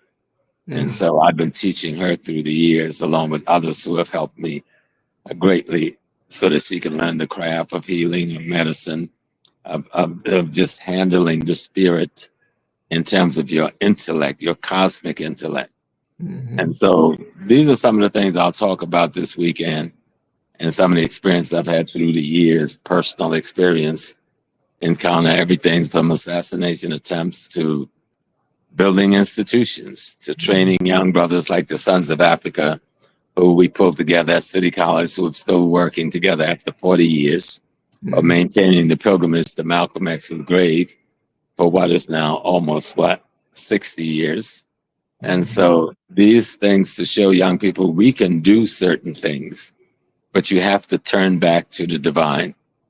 From an African spiritual perspective, you must return back to your ancestors and know how they are you and you are they, and begin to learn what our mission in terms of cosmology and ecology, how do we study the cosmos, how do we study the environment we live in, how do we realize our relationship to both, and live a life that can lead to the true freedom of our people, because we're not going to win freedom through the barrel of a gun. We tried that one.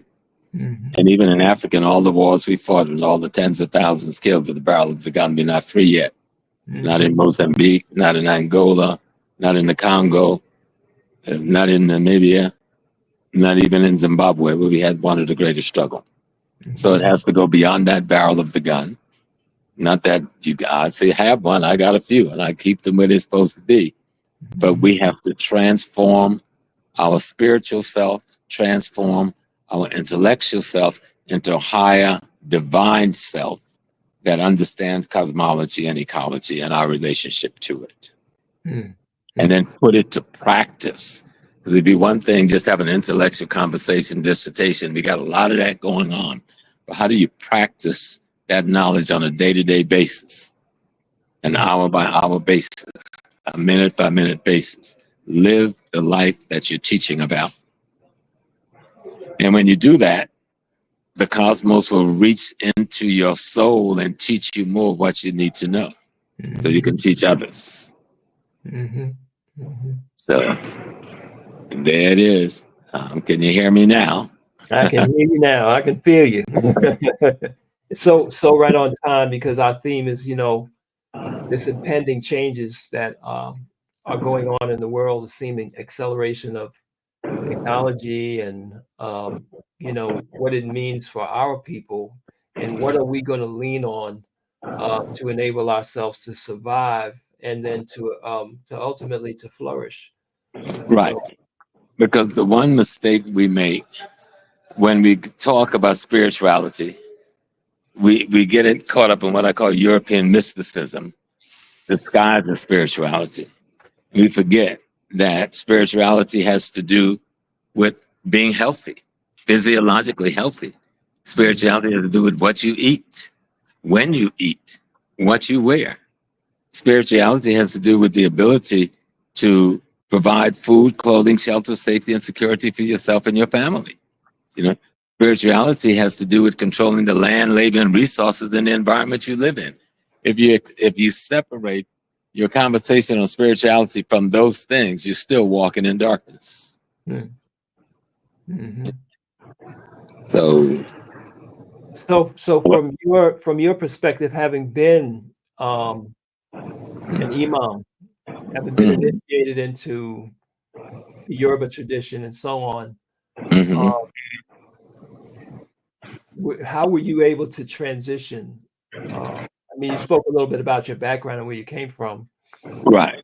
But a lot of us get trapped in separation of religious practices. Yeah, all of them are trying to find the same place. Some are just better tooled than others. And so what we're trying to find is the divine in ourselves and ourselves in the divine. And greatly what we're trying to find, what is the divine? I have a simple way of saying it. It's every and all things at once, including you. Okay? But how do we understand that? When the Yoruba says, I'm going to talk about 10 orishas, we have a problem when the Voodoo say, I'm going to talk about 10 Lowats, or a problem when those who study Kemet says, I'm going to talk about 10 Netches, or when the Muslim says, I'm going to talk about 10, what is it called? It's called the beautiful names of Allah. They're all the same principles. They're the principles that our ancestors have figured out as the governing tools for the universe. You know, those principles in all those different traditions I just named makes up the laws that governs the universe, you know, and governs the ecology and governs cosmology, you know. And so I suddenly realized, well, I didn't realize it, the ancestors showed me that the only difference is our ignorance, you know, our ignorance of everyone is on the same journey, trying to define the divine within and without. And they get confused by the methodology. Religions are methodologies to help you along the journey. It's not even the journey itself. And they're methodologies. And we confuse the methodology with the goal. You see, like we have arrived at a goal when we begin to practice these religions. No, those are methodologies. And some are inferior to others. You know, some are not as developed as others. All of them come out of the tradition we call Kamitian. And the Kamitian tradition comes out of the greater tradition of the southeastern and south central part of Africa, Congo, Sudan, Ethiopia. But in Kemet, it saw a synthesis that took it to its highest level. You understand? And everything else grows out of that. Zoroastrianism, Buddhism, Islam, Christianity, Judaism, are all attempts by other ethnic nations to copy and put into practice that which they encountered when they encountered Kemet. You know? So once the ancestors began to show me, and through many ways in dreams, you know, and I began to learn that dreams is more than something that happens to you when you sleep. I think I was about, it was 1968 when that message came. I was about to go to California to live with my older brother in the mountains.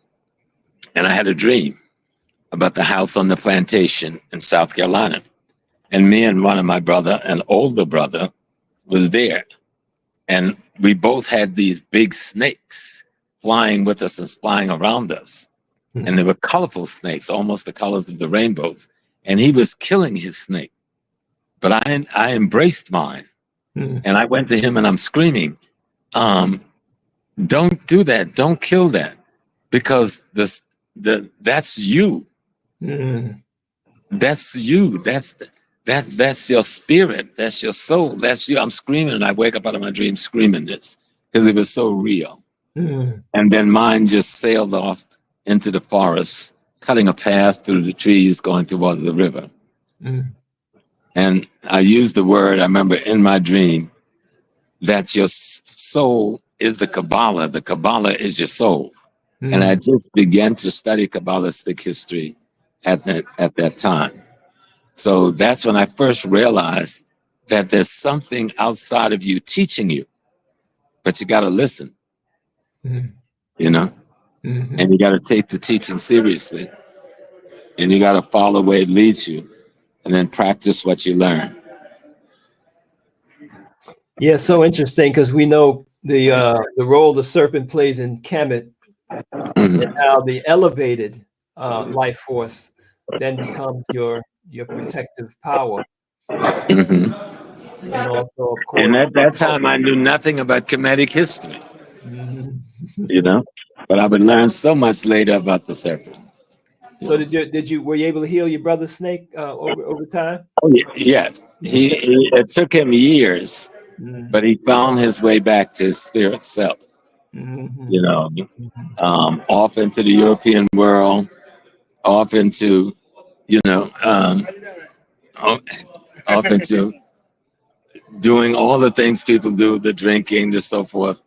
And then one day he was getting a divorce, and he didn't read or write very well. And he called me and asked me, could I come with him to sign these papers and help him read the papers? And I realized I didn't know until then my brother couldn't read very well, couldn't write very well.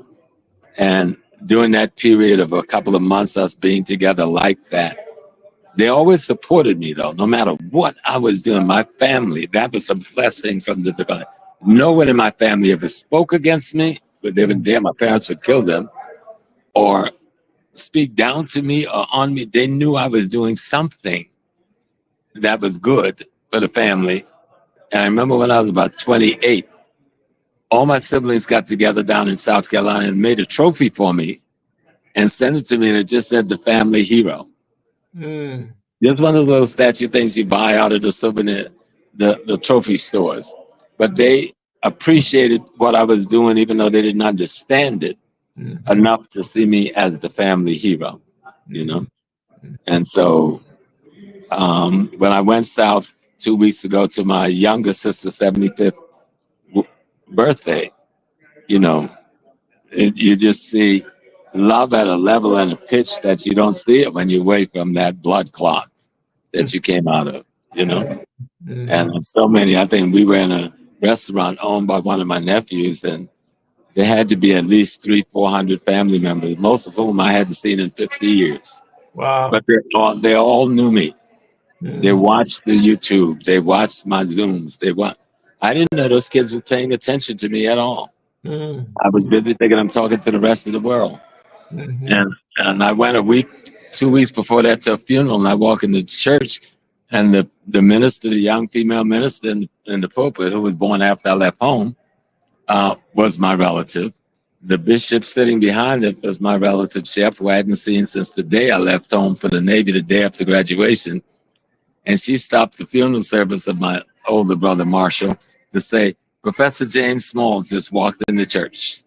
They go, wow, because they respect what I've been fighting for and stood for with my life.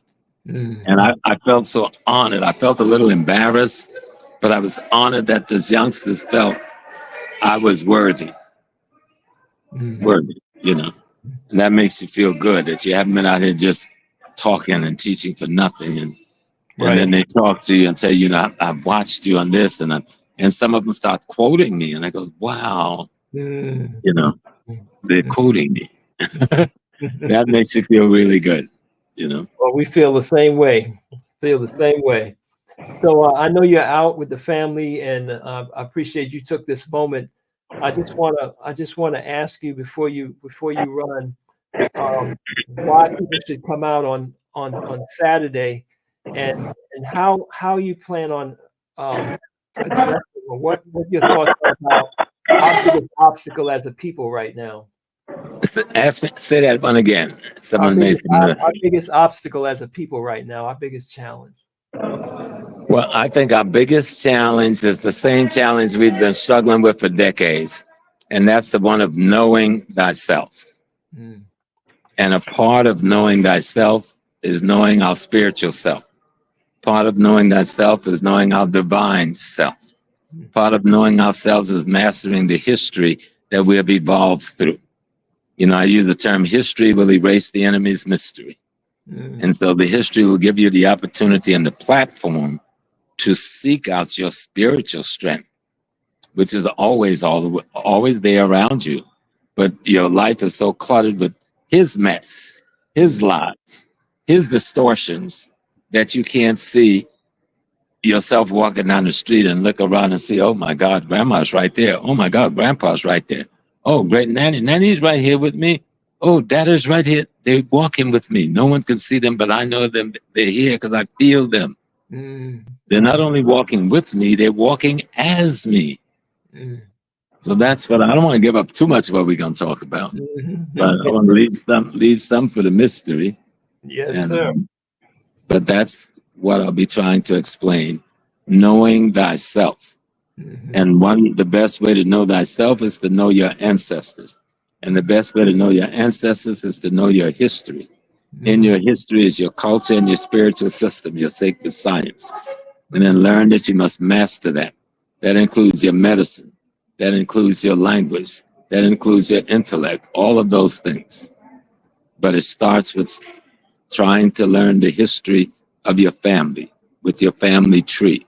Who was my grandma? Who was my mom? Who was my pa? Where did they come from?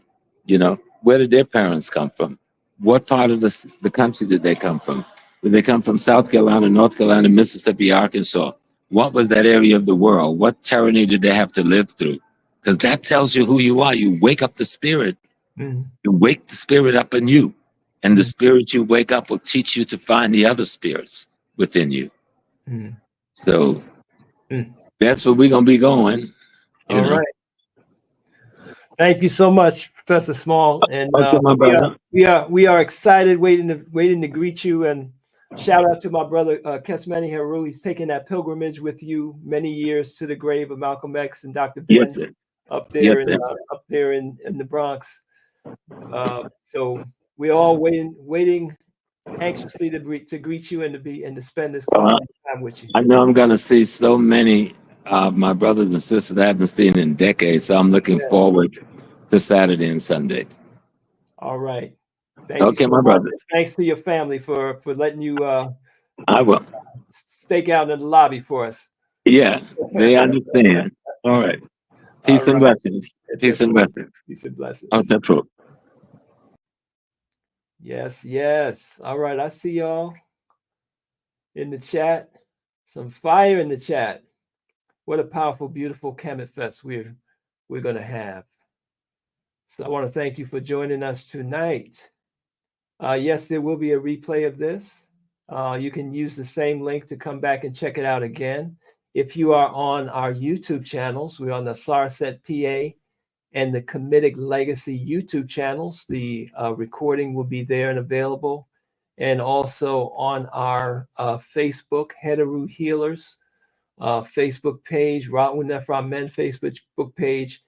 And I'm not sure if it's stored on Instagram, but we will be rebroadcasting this on some other channels that we have from our communities around the country and around the world.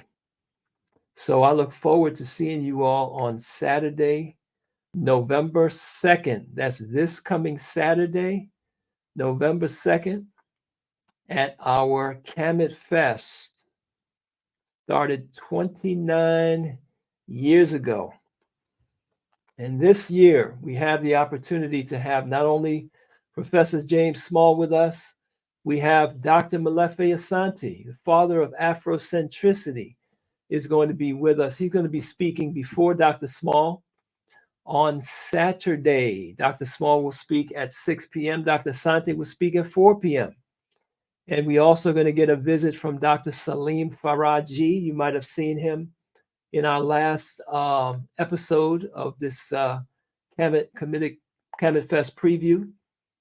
And, that's three scholars addressing our survival in the changing world ahead. Now, before that, we're going to be focusing on self-healing, on how we need to take care of, we need to, in the words of our brothers and sisters here in Philadelphia, you got to respect the gap. You got to take care of your health, your vitality, your life force. So it's going to be power-packed at 1 p.m. with Dr. Akmal Muwakil, who will be with us for the whole weekend doing Twina and Qigong therapy on people, and also talking to us about a class, a training. This is another one of our elders in his 70s, incredible shape.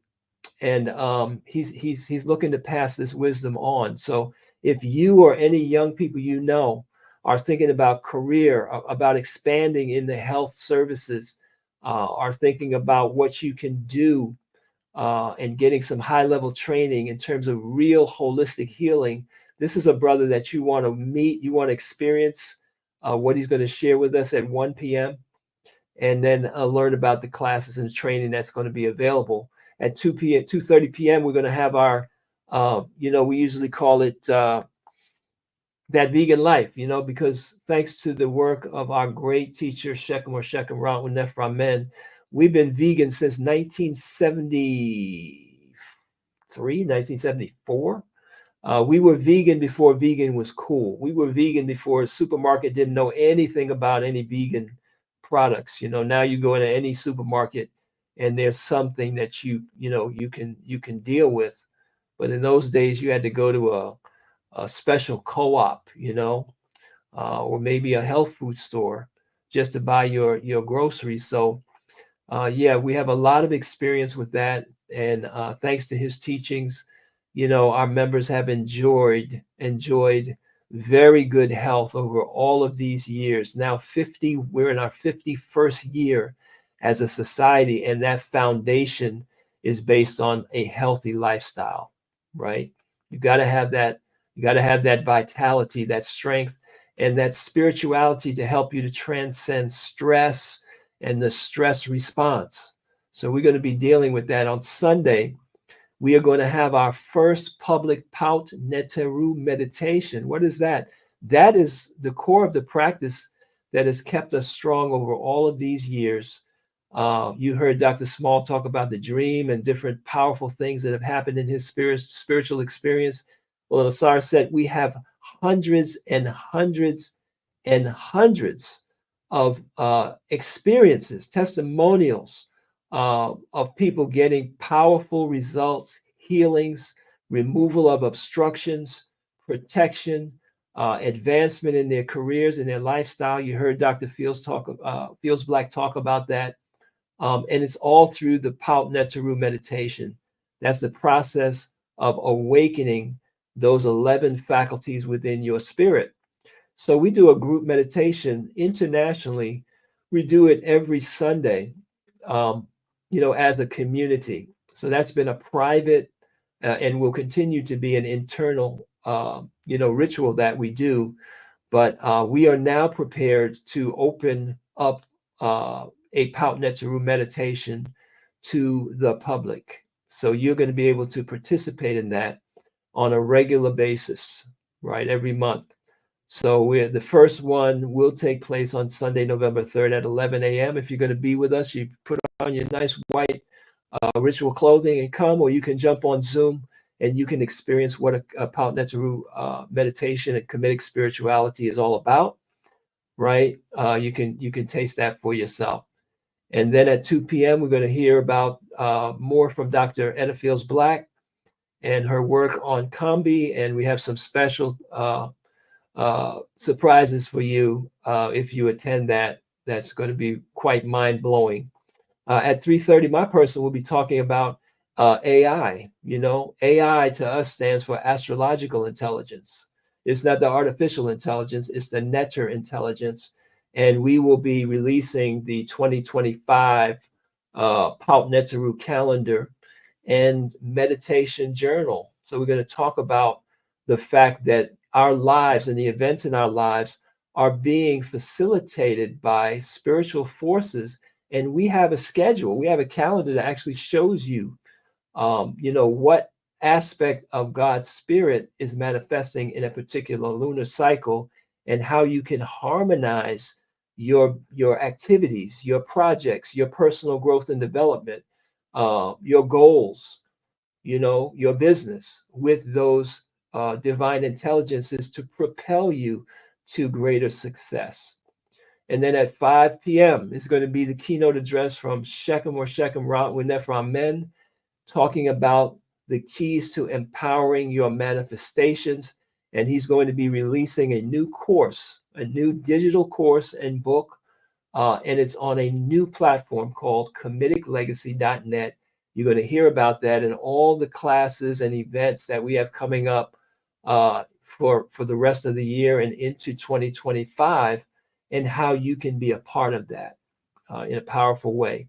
Brother Amari Rebels Band is going to be here on Saturday. We have Baba Karamogo and his drum orchestra. So we have some powerful entertainment lined up. We have some spoken word. We have some young people that's going to be doing some spiritually grounded spoken word hip hop. So it's going to be a great time. So make sure you get your ticket now.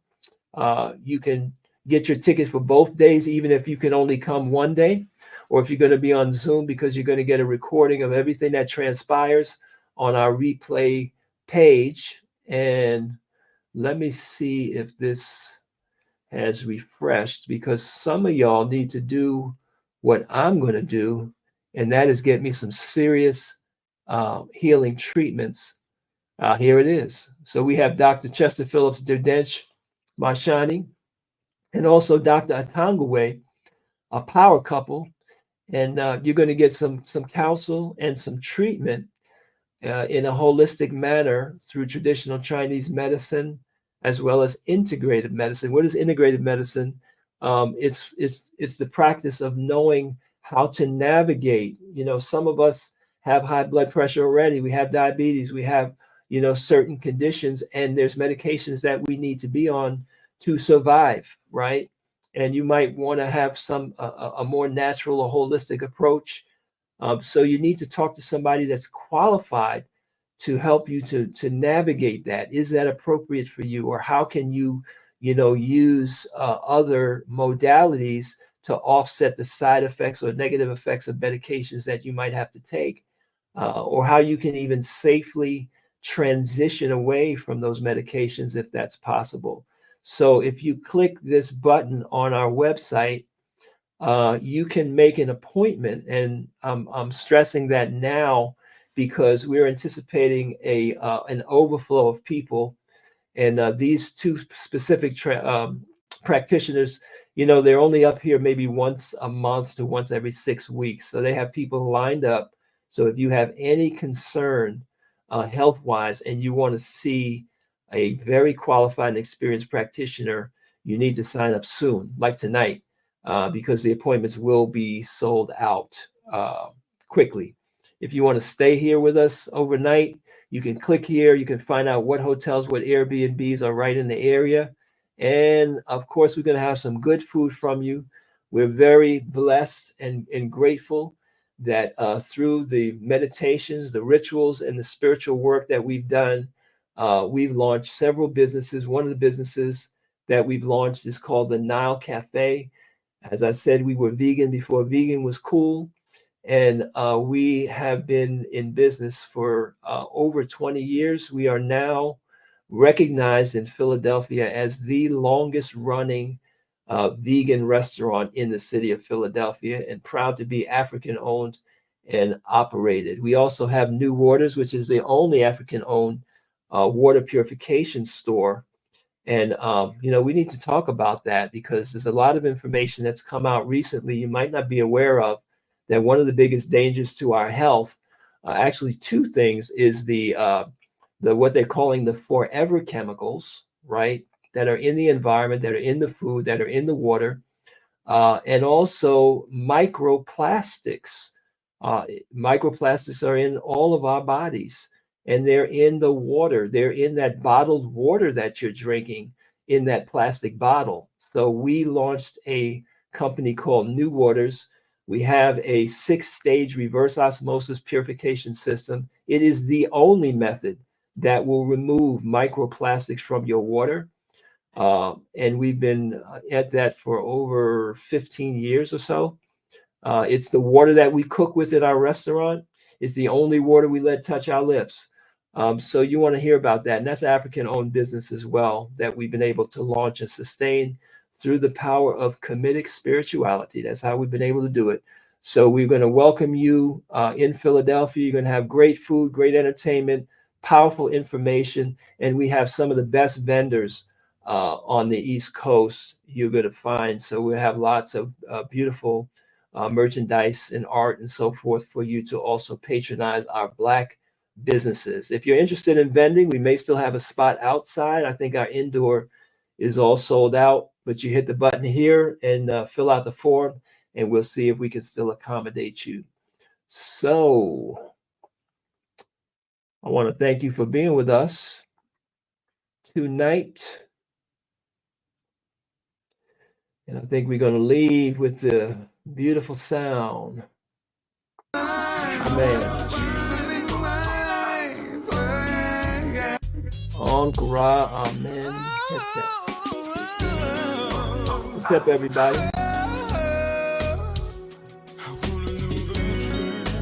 All right. Yes, my brother from Ohio is going to be in the house.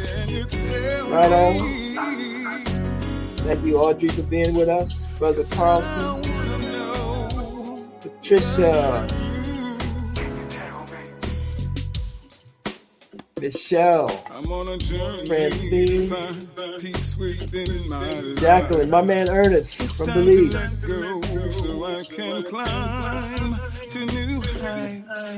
Mother Pemberton.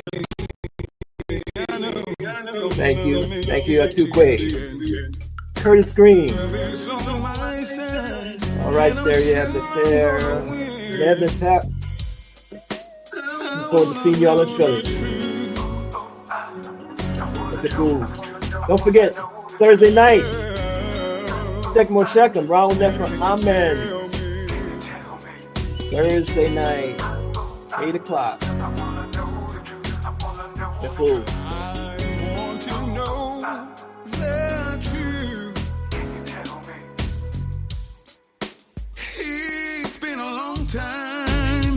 Time that I've been searching for, then one thing that makes my life complete, and I'm gonna hold on, I'm gonna be strong, because in my heart, truth I'll always see.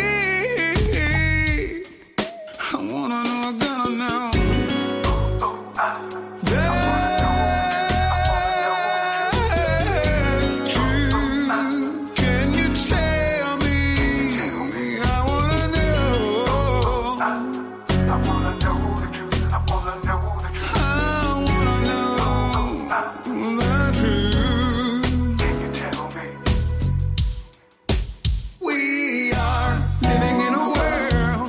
So many illusions, so much confusions.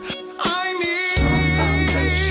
need a strong foundation, the pearl of truth that separates the dark from light, from day and night. Help me change and sacrifice the wrong. Check. How can I find the truth? Let me count the ways. I can focus on my ancestors to brighten up my day. I can listen to a sage or an elder's wise word. Try some deep meditation where the Most High is served. Because the truth is beautiful, like children playing in the park, or inside of rhyme ciphers where genius is spark. Be the dark, the light, and all the time that's in between. And you can find mad truth inside of trance states and dreams. Listen to that little voice if he telling you for true. And with a bit of divination, show you what you gonna do. Whether it comes abstract or the stone hard fact. Cause if it comes from God, it be the truth, that's that. Yo, no need to question, just learn the lesson. And ain't no stretching, cause it's truth we're manifesting. Like what? Like what? What? One, two, I wanna know the truth. Can you tell me, can you let me know